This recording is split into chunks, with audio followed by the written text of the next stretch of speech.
Lord of the Mysteries. Chapter 11:23. After the expedition. Above the gray fog, when he saw that the City of Silver's exploration team had begun embarking on their way back as the giant king's palace remained unchanged, Klein heaved a sigh of relief and leaned back in his chair, exhausted.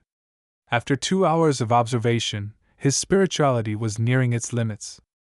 At most, he could hold out for another 15 minutes. Regardless, the things obtained from this expedition completely exceeded my imagination. It's only right to give the Silver Night potion formula to the City of Silver. As he rubbed his forehead, his thoughts began to wander. Being aware of these ancient secrets is very helpful to my digestion after my advancement. The problem now is that my bizarro sorcerer potion hasn't been fully digested. From the feedback I've been getting over this period of time, it can be seen that all sorts of strange tales are indeed useful. When this magician completes the script and publishes it, it just needs some time to build up some momentum before it's done. However, she started writing a few days ago. I don't know when she will finish her manuscript. Why can't she just write a few more hours every day? When I went to pick her up this time, I should urge her. With this in mind, Klein suddenly recalled something. He hadn't given Anderson a reward for finding Vice Admiral Ailment. I'll wait until he helps Danitz become a conspirer. Anyway, this was also part of the agreement. The advancement ritual of an iron-blooded knight isn't difficult, but it's not simple either. Especially for a hunter, it's even more troublesome. It requires a hunter who is adept at provocation and enjoys coming up with ploys to build a team of at least 30 people, and also nurture a deep sense of friendship amongst them while making them strong. When they act almost as one, they'll set up the ritual. The greater the strength and camaraderie amongst the team, the better the effects of the ritual. Seeing that the City of Silver's expedition team was returning in an orderly manner without encountering any accidents, he finally felt at ease. He left the world above the gray fog and threw himself into bed, falling into a dream. After some rest at the afternoon town camp, Derek Berg finally recovered and his face was no longer as pale. He had just eaten bread made from black-faced grass powder when a figure grew out from the shadows outside and said in a low voice, "Derek, the chief is looking for you." "Yes." Derek subconsciously stood up. "Thank you."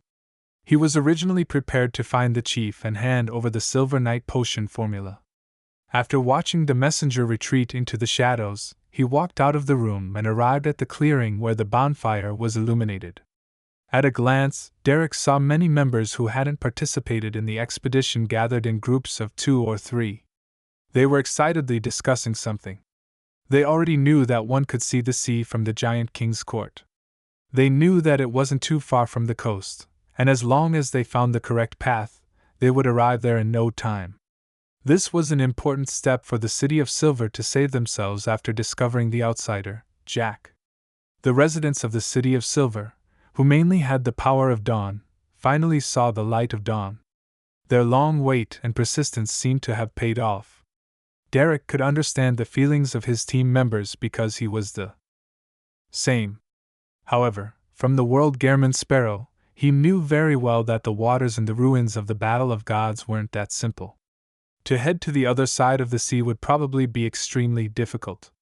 Ignoring everything else, just Archangel Sasser, who was sleeping in the giant king's palace and blocking the vital path outside, was a problem that he couldn't overcome at the moment.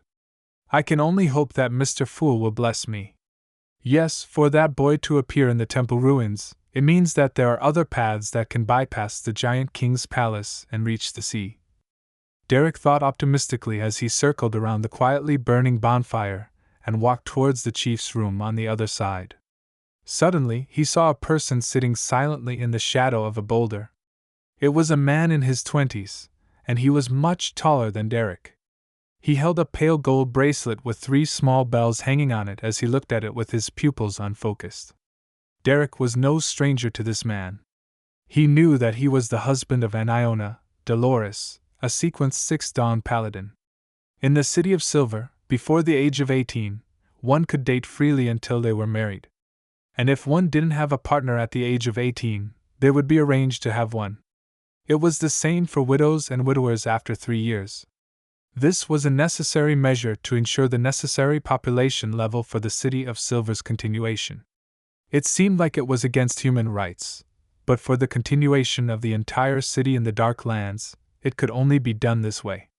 Furthermore, this could ensure that everyone had a certain number of close relatives, preventing the possibility of mutating into a terrifying evil spirit after their death. As for Dolores and Aunt Iona, they were neighbors who lived on the same street. They had known each other since they were young and had a good impression of each other. In the end, they started dating when they were teammates of a patrol team. Over time, they became husband and wife and had a deep, loving relationship. In light of how they had a young child, Colin Iliad had deliberately left one of them behind during the expedition to the Giant King's court. On the one hand, Derek felt that there was nothing wrong with the chief's arrangement, and on the other hand, he felt a strong sense of sorrow because of the way Dolores acted. It was as if he had returned to the state when he had to personally stab his parents to death. From the beginning to the end of the expedition, it only took half a day's time. However, to Dolores, it meant everything had changed. After a moment of silence, Derek retracted his gaze and continued forward, subconsciously taking a few heavy steps. At the same time, he thought of a rumor. Shepherd Elder Lovia once had a husband, but he died in an expedition. This was very common to begin with, and wasn't worth discussing. However, other than Lovia, the team that explored the ruins of the temple had all gone mad. After they were eradicated, there were rumors that gradually spread among the residents of the City of Silver. During that expedition, Elder Lovia had eaten her husband. In the night, with low lightning frequency, the winds were rather cold. Derek shivered and turned his attention back to the scene before him. He took a few steps and arrived at his destination. He raised his hand and knocked on the chief's door. "Come in," Colin Iliad said calmly. Derek pushed open the door and entered. He saw the chief wearing a linen shirt and dark-colored coat wiping his two swords with oil. Colin Iliad didn't stop. He raised his head and looked at Derek. "What are your thoughts on this expedition?" What's the chief's motive for asking this? Having been influenced by Alger, Derek subconsciously had this thought. Unable to grasp the true intentions of the chief, he had no choice but to close the door and answer frankly, "There might be other paths to the seaside. The palace of the Giant King should be very important, but that's too dangerous. We need more information." Colin Iliad nodded and asked, "The kings of angels and other existences who call themselves deities secretly plotted together because they wanted to resist the Lord?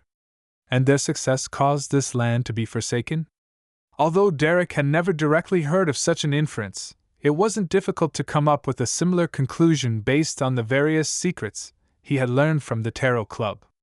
Yes, that should be the case. Colin fell silent. Even his act of wiping his sword slowed down. After a few seconds, he put down the items in his hand and took 2 steps forward. Those who participated in the conspiracy are still active on the other side of the sea? After a moment of silence, Derek replied in deliberation, "Mostly. But not too active." Colin Iliad nodded, indicating that he had nothing else to ask. Derek hurriedly said, "Chief, I obtained the incomplete formula of the Silver Night Potion, including the supplementary ingredients and the advancement ritual during Lightcolor Merskogen's death." When he said this, Derek knew that his lie sounded overly fake. It could be seen through right away because he didn't even dare to open his eyes back then. However, he just couldn't think of a better excuse. If Mr. Hangman were here, he would definitely have a better solution. Just as this thought came to his mind, he heard the chief speak slowly. "Very good. What is it?" Derek was stunned for a second before he hurriedly recounted the corresponding ritual and supplementary ingredients. Colin listened quietly and let out a long sigh. "You have contributed greatly this time. This is extremely important to the City of Silver. In the future, our limit will be Sequence 3 and not Sequence 4. Up to a certain range, the risk of the expedition teams will be greatly reduced." Why will the risk encountered by the expedition teams be reduced when the upper limit is Sequence 3 within a certain range? As Derek was happy that he had made such a contribution, he couldn't understand the chief's words. However, he knew that this was something he didn't have the right to understand. He planned on asking around at the tarot gathering later. He then bade farewell and opened the door. "Derek!" Colin Iliad suddenly called out to him. Derek turned his head in puzzlement, and found that the chief's expression was rather solemn. Colin fell silent for a while before shaking his head. "Be careful of Lovia." "Yes, Your Excellency," Derek replied from the bottom of his heart. Backlund, North Borough. Hazel took a carriage back to the city from Moose Manor, and she was preparing to meet Miss Audrey at the Lone Charity Bursary Foundation to discuss matters regarding donations and help. After many interactions, she had a very good impression of this noble lady. She didn't feel pressured when beside her, and the strange emotions accumulated in her heart had mostly dissipated. She gradually recovered more of her forgotten memories. I should have a teacher. What exactly happened that day? Every time I think about it, I tremble all over. Hazel cast her gaze out the window, feeling a little depressed. Her carriage was driving past the vicinity of Beauclund Street.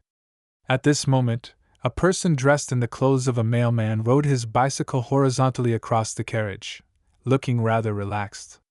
Hazel casually sized him up and saw a monocle on his right eye.